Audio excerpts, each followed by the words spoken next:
GDP.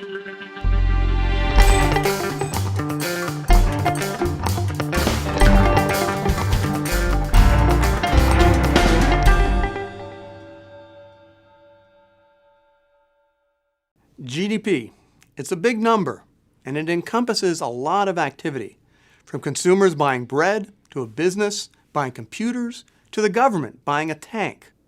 So when analyzing an economy, it's often useful to split GDP into different subcategories. I'm going to cover the two most common ways of splitting GDP: the national spending approach and the factor income approach. First up, the national spending approach.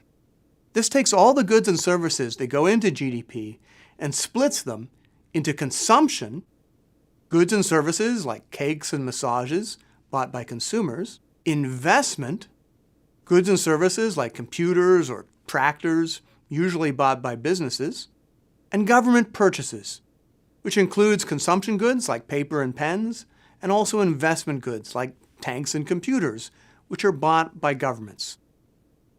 We then need to make one correction. People in other countries might also have bought some of our goods, so we add exports.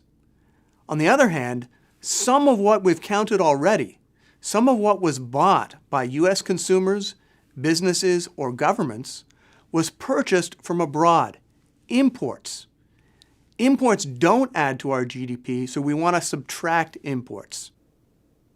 Exports minus imports is sometimes also called net exports. Now, how big are each of these categories? Consumption is the biggest, at around 63% of GDP. Investment and government purchases make up the rest, with government purchases usually a bit bigger than investment. In the United States, net exports is usually quite small. It's important to remember that government purchases are different from government spending. When the government spends some tax revenue by sending out, let's say, a Social Security check, that's just a transfer. It doesn't add to GDP. Why not?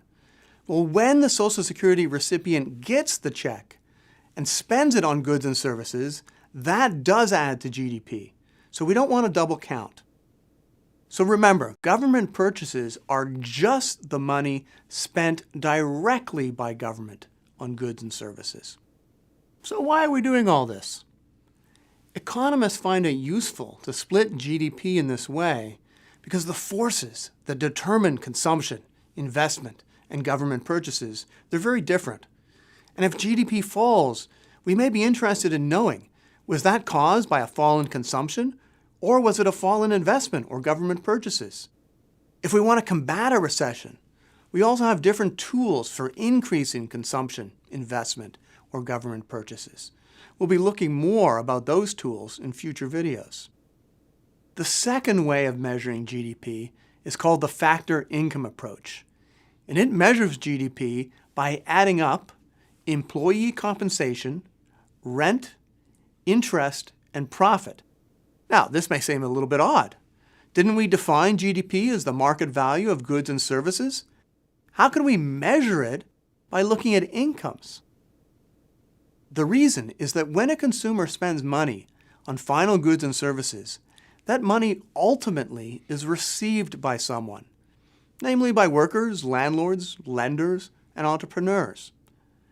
So we can measure GDP by looking at the spending, or the other side of the ledger, by looking at the receiving.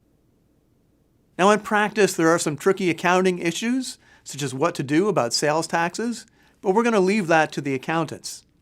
The basic idea here is that we can compute GDP by looking at the spending or the receiving. And in fact, we do both. When we calculate GDP by adding up employee compensation, rent, interest, and profit, we call it gross domestic income, or GDI. Why the different name? In theory, GDP and GDI are exactly equal. But since they're calculated in very different ways, they usually give slightly different results, hence the different names. Let's take a look at the Fred database. Here we graph GDP and GDI. Hard to see a difference, right? Let's zoom in a little bit, however.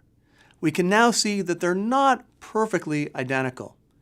And in a recession, economists often look at both figures, since one of them might sometimes give us an earlier or more accurate picture of the economic situation. Keep in mind, however, the key idea. We can split or measure GDP in many different ways, depending on the questions that we're interested in asking. But GDP is always the market value of all finished goods and services produced within a country in a year. If you want to test yourself, click Practice Questions. Or, if you're ready to move on, you can click Go to the next video. You can also visit mruniversity.com to see our entire library of videos and resources.